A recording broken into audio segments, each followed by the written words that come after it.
Wait, hold on.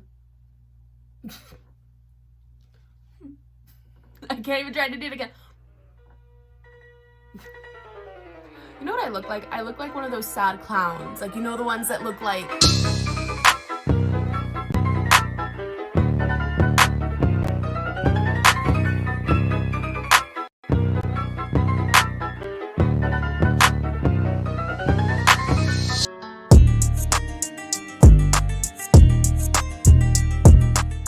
My name is Jada, and in case you didn't know, Halloween is coming up. And if I do the editing right for this video, you should be seeing it the day before Halloween, probably? Or the day of, I'm not sure. Now, obviously, Halloween is notorious for being scary. And as much as the ghouls and goblins and werewolves are all super scary, nothing is more scarier than your past, specifically middle school.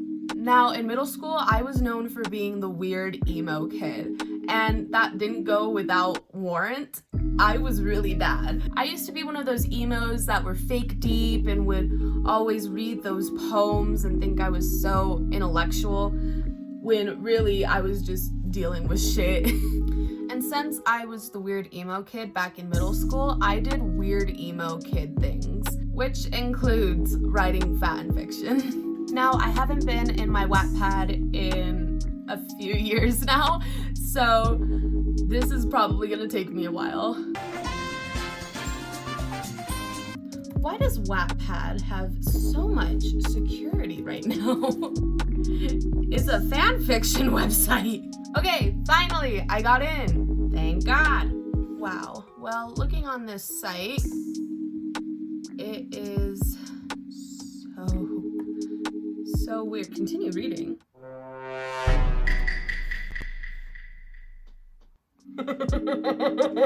Expose me. I'm not even gonna address it.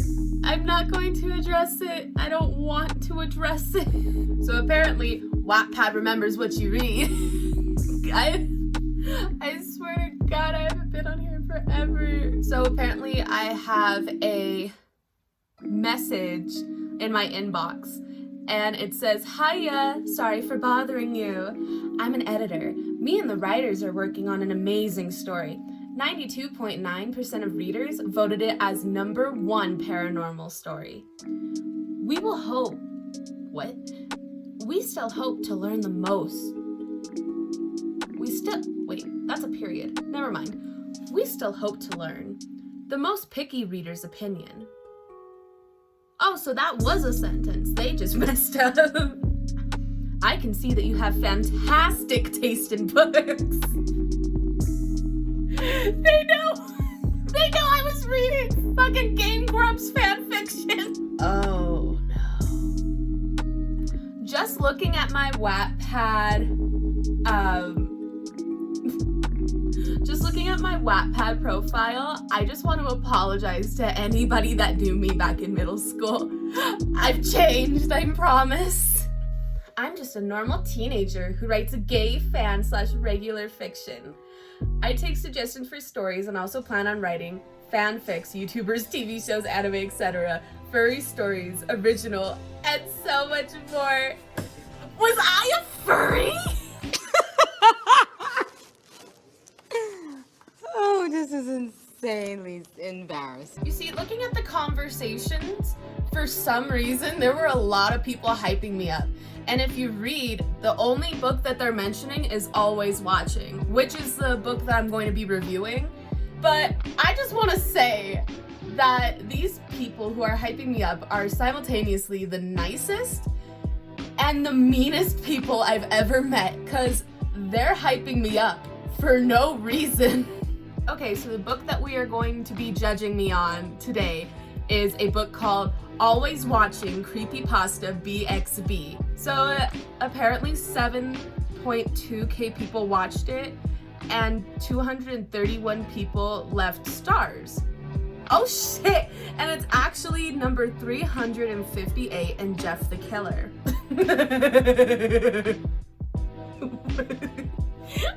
No, I hate them. So the description of this book, instead of it being describing the book, I just kind of put a scene in there. "Who are you?" I asked as I backed up from the tall, slender creature. The thing did not answer my question, but just stared at me, studied my every move. At least, that's what I thought was dong. The creature did not have any visible eyes or any features, just a blank canvas. A long tentacle came up and caressed my cheek gently. It was cold and slimy, so I froze with fear and just stared. "I'm always watching," said a calming voice in my head. I closed my eyes as its face neared mine, but when I opened them up again, nothing was there. Okay, I'm crazy. I forgot to mention, this is the Slender Man fan fiction. I forgot about this. I wrote an unironic fan fiction, a gay fan fiction about Slenderman. I gotta call my therapist now. I hate myself. Oh my god, I was gonna take off the clown makeup, but I feel like it's oddly fitting. Sorry. So this book has 23 chapters, so I took this really seriously for some reason. And I even named all of the chapters. We got things like walking into hell's door, I mean school, he's always watching, don't fight it, wolves don't whisper, a chapter of damned diary entries.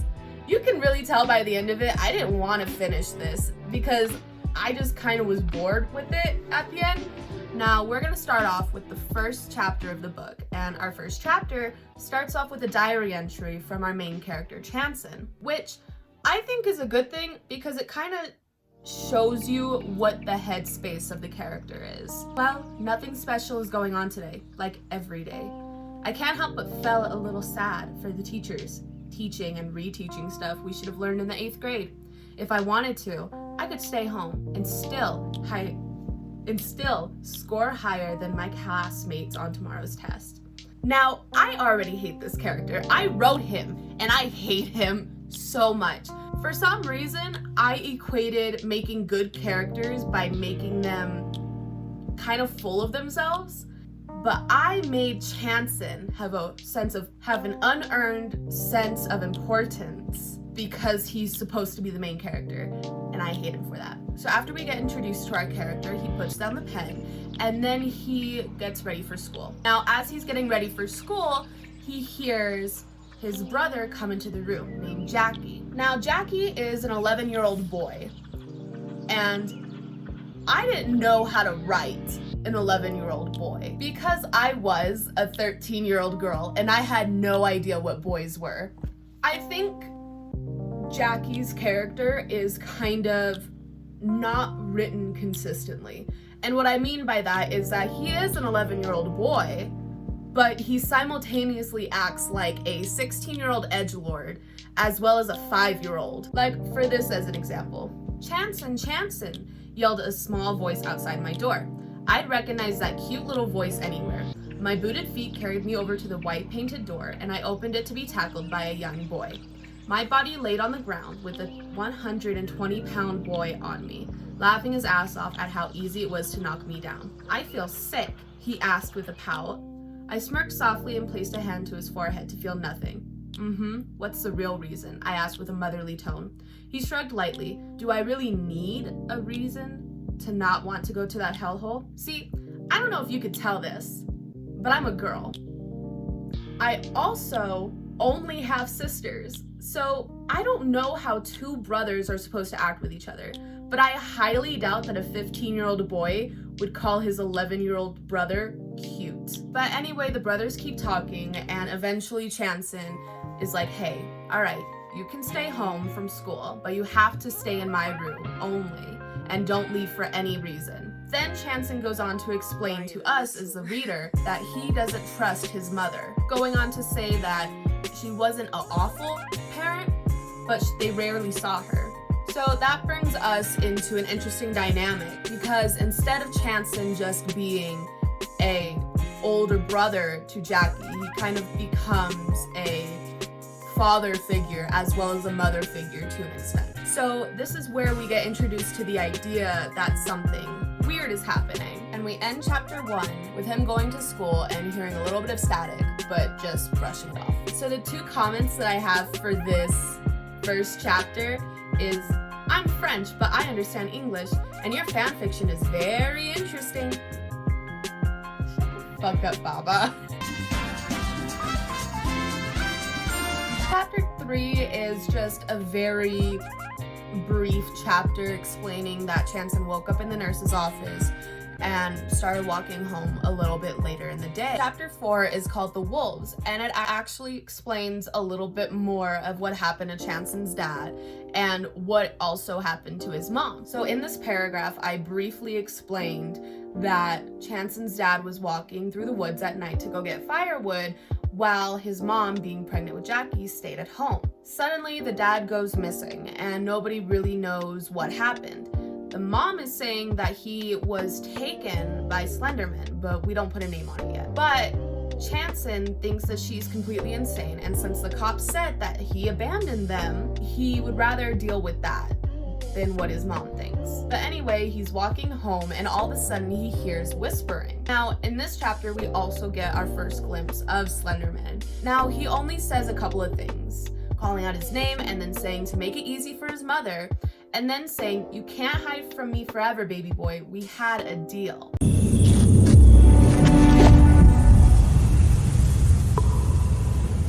This kind of sets up some stuff for later. Anyway, Chanson's running through the woods because he's hearing somebody call out his name. He runs inside and he immediately sees his brother. His brother asks, hey, what happened? Was there a wolf out there? And because Chanson didn't want to scare his brother, he was like, yeah, you know, wolves.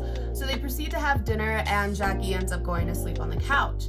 Now Chanson's like, you know what? I gotta bring up some food to my mom. So he goes upstairs into his mom's room and knocks. And then when he opens up the door, okay, mom, what do you? I stopped dead in my tracks when I saw her room. It was a mess. Not a usual mess with some soda cans on the ground. No, this was much worse. The window was broken into, glass lining the floor. The dresser drawers were scattered on the floor, the curtains laid on the bed, which was now upside down on the floor.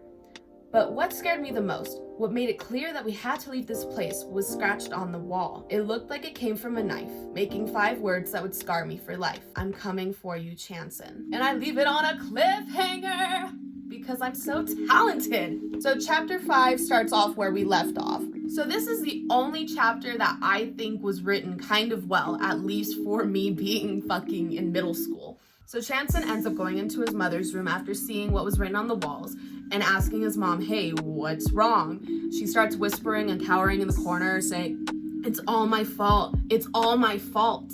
She then goes on to start crying to Chanson, saying, he took your father and he's gonna take you too. This sets off Chanson and he starts screaming at her, saying, Dad's dead, get over it. You have to start taking care of us. This sets off Chanson's mom and she tackles him to the ground. They start having a tussle, they start fighting. Now, Jackie pushes his mom off of Chanson, which, how is an 11-year-old boy stronger than a 16-year-old boy? I don't get it. I don't act like I know what I'm talking about. I just go with it. Eventually, Chanson's mother is like, you know what? Screw you. You're ungrateful. So go on. Die. She then goes on to say, I don't want to protect you anymore. It's taken everything out of me and you don't appreciate it. But remember, he's always watching. Don't fight it. So chapter 6 is an entire diary entry made by Chanson, where he explains that he couldn't send his mom away because he was so scared, but he ended up sending his brother to go live with an uncle. That came out of nowhere, because in the first chapter, it said they had no family. But anyway, Chanson is still living in the house to take care of his mom.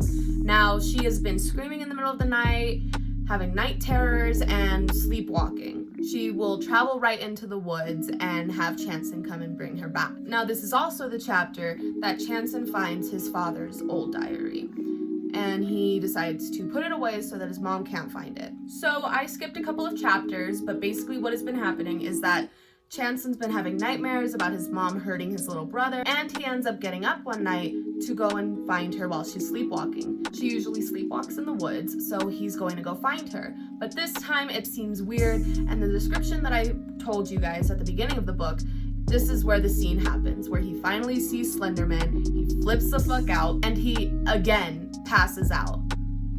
fucking pussy. So this chapter is called Mission Failed, and it starts off again with another diary entry. However, it's now December, and Chanson is just catching everybody up on things. So after he passed out, he was found by some campers. They took him up to the hospital, and it took him 3 days to wake up. Once he woke up, his uncle was standing over him saying, "Hey, your mom's missing. We can't find her." So now because of this, Chanson has to stay with his uncle and Jackie because his uncle is like, "Yo, it's not safe. Even if your mom does come back, you can't go with her." And Chanson's happy because now he doesn't have to live with his mom and he gets to be with his younger brother again. Chanson also did some researching, and this is the first time that Slenderman's name is actually uttered. This is also the chapter where Chanson is found with a scar on his wrist with a circle and an X, which if you don't know, because of course I would know because I was in the Creepypasta fandom, because I hate myself, a circle and an X is just a sign for Slenderman. So chapter... I don't know what chapter this is. I lost count because I cannot count.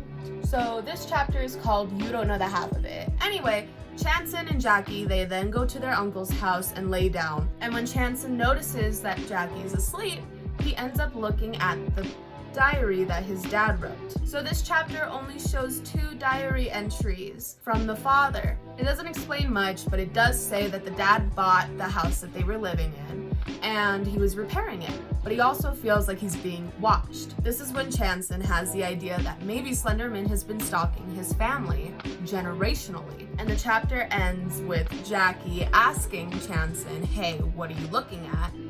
What's wrong?" And Chanson being like, "Just something for school." And Jackie's like, "Oh, that's lame." And then Chanson says, "You don't know the half of it." Ah! Now, this chapter, One Last Day, calls me out specifically. Chanson is saying that he tried to do some more research on Slenderman and could only find... Let me read the paragraph. "Last night, I stayed up until dawn trying to figure out more about him. But just a lot of fan fiction by horny tweens. Yeah, I went there." So anyway, in this chapter, there's also a little bit of developments too. Chanson ends up coming home and his uncle is like, "Hey, they found your mom. She was in a mining field, but they got her and now she's in an asylum. She wants to talk to you, but you both have a choice." Chanson doesn't want to see his mom, but he also knows that she knows something. So he decides that he was going to go and... So I feel like even though we're halfway through the book, I should kind of explain a little bit more about Creepypasta. If you don't know what Creepypasta is, then you've lived under a rock and you have no taste. But Creepypasta was essentially Wattpad, but spooky. I stand by that, and if you want to fight me, I will fight you. But that's basically what it was. People would write horror stories and just kind of make creepypastas. So there's a difference between creepypasta and the creepypasta fandom. Now, creepypasta, like I said, was a collection of stories that people would write. There's even a whole section on YouTube for creepypastas where people would read creepypastas. The creepypasta fandom, though, is only really limited to the boys that I explained earlier, where girls kind of had a weird fascination. Hi, LOL, it's Editing Jada here, and I did explain earlier about who the boys were. However, it clashed with the flow that I had going earlier, and I just cut it out, but that doesn't really matter now. Basically, the boys that I'm talking about in the fandom were stories like Jeff the Killer, Eyeless Jack, Laughing Jack, Masky, Hoodie, Tiki Toby. Basically any story that had a standalone character. Now, what I mean by that is that stories like Jeff the Killer were following a main character who you could sympathize with and romanticize. However, you don't see any fan fiction of things like The Rake or any other creepypasta, because creepypastas were mainly scary stories, not scary villains. So I think that's where the creepypasta fandom and creepypastas itself actually fell off. Because instead of the fandom focusing on the scary stories, it was focusing on the stories that had a character to latch onto. I hope that makes sense. I've been editing for a week, so if I sound delirious, it's because I haven't left my computer. But anyway, regardless, this video is already long enough as it is. So the next chapter is of Chanson going to see his mom to get some answers. Chanson's mom is very excited to see him because she misses him, even though she just tried to kill him. So Chanson sits down with his mom and tries to ask her more about the faceless man. His mom ends up having a whole meltdown and trying to kill him once again, asking him if he just came to mock her. Chanson ends up leaving the mental institution after they pull his mom off of him and he goes to see his uncle. They're on their way home. Chanson runs into the forest and they start playing hot and cold for some reason. So this chapter is when things start kind of kicking off a little bit, and I was thinking about just explaining the chapter, but I feel like I need to reenact it. What do you want from me? I want your brother. Well, your brother is the last descendant of your father. Okay, but why do you want him? What's so special? Your blood. It tastes really good. You come from a family of hunters. They taste really good. And I'm hungry. So I'm gonna take your brother and see. So as you can tell by my amazing acting ability, Chanson is not the one that Slenderman is looking for. It's actually his brother. Slenderman is looking for the last descendant of his father. So this next chapter starts off with Chanson taking Jackie and bringing him home because Jackie was at a friend's house. Jackie is obviously upset, being a 11-year-old boy, saying, "Yo, why you fucking with me? You need to get your own friends." Which I also agree, because their relationship is very weird and I don't know why I wrote it like that. And apparently I also felt the need to remind the reader that Chanson is gay. And during a fight between Jackie and Chanson, Jackie ends up saying, "You're just a and this is stupid. They end up making up and sleeping in the same bed because I don't know why. I just want to say, I didn't mean it to sound incesty. I don't advocate for it. I'm sorry. I just don't know how to write characters. But anyway, after that weird encounter, they end up going to sleep and Chanson gets woken up by Slenderman trying to take Chanson. Slenderman is also a homophobe, apparently, because he then says, "I got the king, you damn queen." Actually, that's kind of funny. I'm a bad person. So Chanson is obviously freaking the fuck out because a weird creature has his brother. And Slenderman is just kind of making fun of Chanson, being like, "Haha, I got your brother. What are you gonna do about it?" Chanson's just freaking the fuck out. He's like, "Let him go! Bring me back my brother!" And Chanson's just kind of sitting there. He's not doing nothing. He's not a good character, apparently. But anyway, this is the chapter that I show how great of a mind I have. I pull a M. Night Shyamalan with these plot twists. Are you ready? Jackie isn't his brother. So what had happened in the scene is that Slenderman ended up cutting Jackie just to get some blood. And when Slenderman tastes Jackie's blood, he realizes that that's not the brother. Like, maybe Slenderman should take a job in Maury, because what the hell? Slenderman ends up dropping Jackie on the floor because he's like, "You know what, I don't need you anymore." And he takes Chanson with the line, "The queen is now the king," which... Okay, and because I didn't think my army of 12-year-old girls would be able to understand the plot twist, I put in good lettering, "I am the last descendant of my father."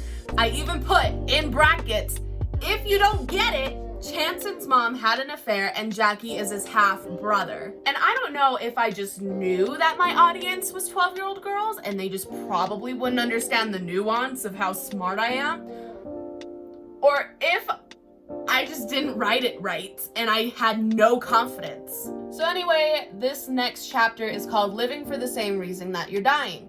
It cuts to a couple weeks later, and Chanson is in a dungeon. He's only been in there for 12 days and already cannot handle it. This is also where the book becomes really morbid and suspiciously weird. And what I mean by that is that Slenderman is explaining to Chanson what he's probably going to be going through soon. And a couple of the things that Slenderman says that Chanson's going to be going through that I, a 12-year-old girl, wrote down was being hanged by his legs and drained of blood once the blood rushes to his head, pinning him to a wall and taking his organs out, sleep deprivation, and so on and so forth. Which, why did I put that in there? What was with my brain? But regardless, in this chapter, Slenderman comes up and says, "Today's the day. I've decided your punishment and your death. I will also be recreating this scene because I'm so powerful." My punishment? I mean, I understand that you want to kill me, but why am I being punished? For your fears. My fears? Like, that's all you got? Silence! I don't have to explain anything to you. I'm Slenderman. Fine, whatever. So, how you gonna do it? Well, I still gotta work that out, obviously. But, you know, because your blood is precious, but, like a horse, you're kind of useless when you stand around, so, ouch, wow. Yeah, whatever. So, you're gonna be my proxy. You're gonna work for me, and you're gonna kill people, and you're gonna do the thing. I don't wanna. I don't care. Do the thing! Unseen. Wow, I should have been an actor instead of a social worker. But anyway, Slenderman ends off the chapter by saying, "You're living for the same reason that you're dying. Rest for a little bit longer, because once I'm back, this place will look like a paradise." And I don't know what I meant by that. I think it was meant to seem fake deep, you know what I mean? But basically it's like, you're living because your blood is good, and you're dying because your blood is good. So the next two chapters is where I think that I truly didn't know where to go with this. I didn't know how to end it, and I didn't know how to proceed with it. I knew I wanted them to fall in love or something, but it's kind of hard to be like, "Hey, I'm gonna kill you," and then, "Hey, I love you," I couldn't write like that. But anyway, Chanson is living through the creepypasta house, going through the motions, cleaning the house, feeding the dog, and all of that. The next chapter is called Bruises, and it starts off with, "I stared at the creature and ripped off my clothes, jumping into his arms. We had passionate where we said I love yous, and we ran away together to dance on my father's grave. The end." Ha! You thought it was that easy to get me in bed?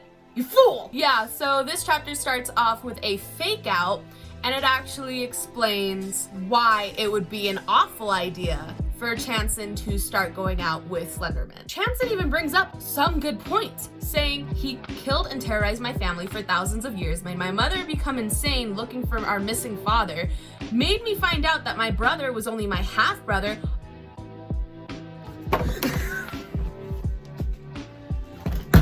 No!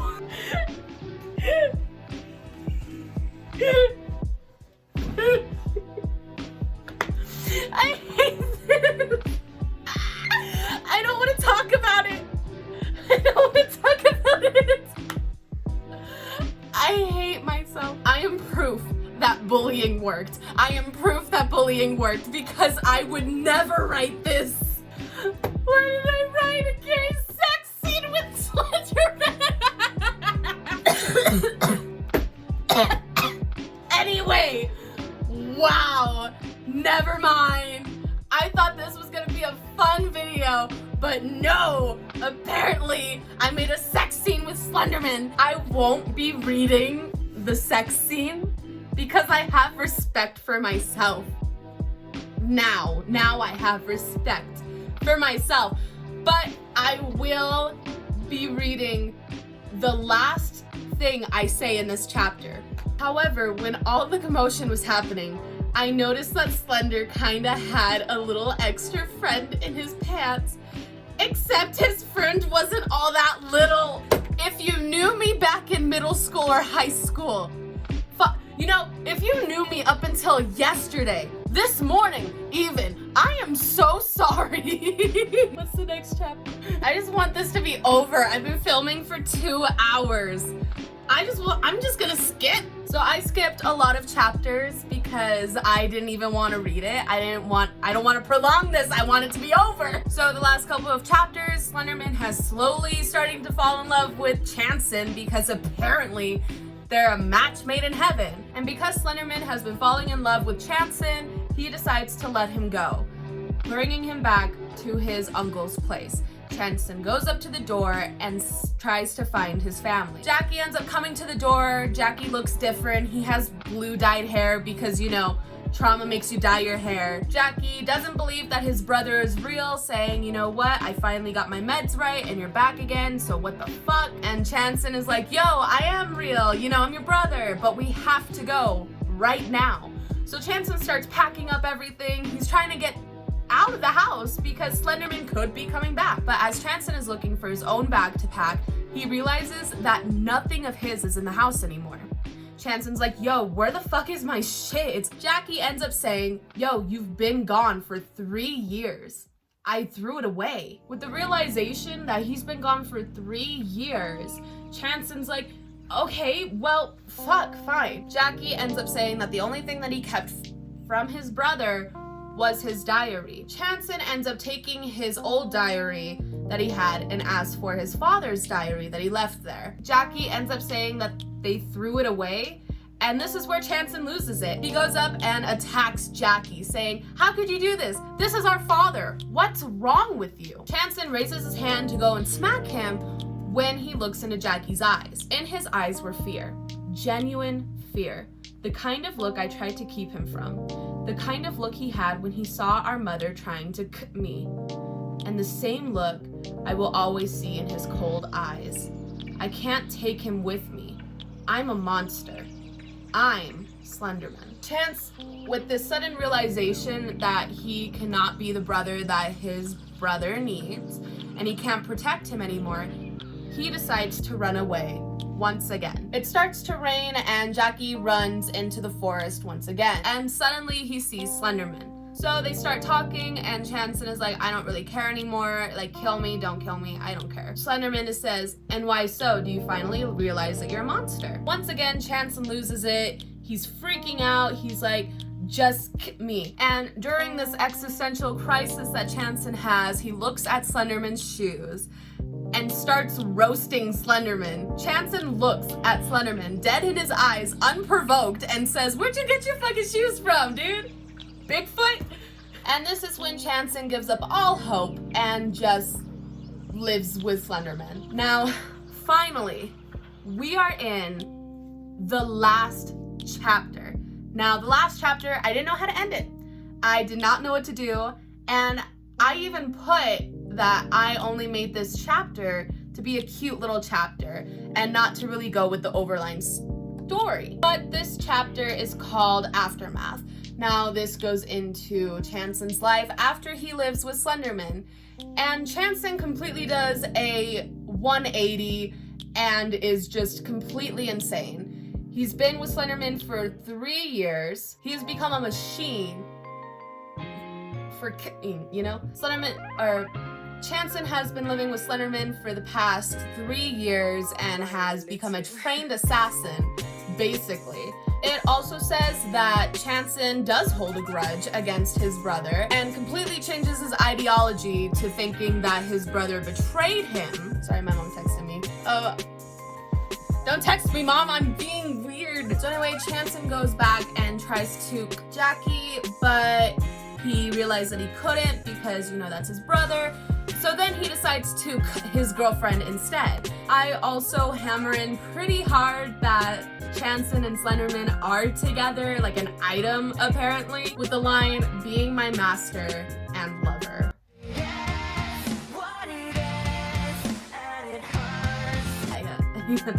I got nothing. I like, even my tone. I've been doing this for like 2 hours now. And I hate myself. Like, I hated myself before this, but now I hate myself again 10 times harder. So anyway, we wrap this entire chapter up with Chanson burning his diary and moving on. and that's it. That's the book. That's the story that I decided to tell at 15 years old. And anyway, as you can tell, my whole body is dead. You know, actually reading this book has made me realize how much I've grown in the last, I guess, 4 years of me being alive. It's so crazy. It's shown me that I've grown and matured, but it also kind of makes me proud because I wrote a fucking 23 paragraph book. You know, for what it is, it's actually pretty good. I mean, the writing's consistent, it's very descriptive. I mean, some parts are definitely me just tooting my own horn and being like, oh, look how smart I am. But other than that, I think it was an alright book. I mean, nobody's gonna be your hardest critic besides you, so. And if you guys remember a couple of years back, there was a little bit of a controversy surrounding the creepypasta community when 2 girls went into the forest to hurt their friend in hopes that Slenderman was going to protect them.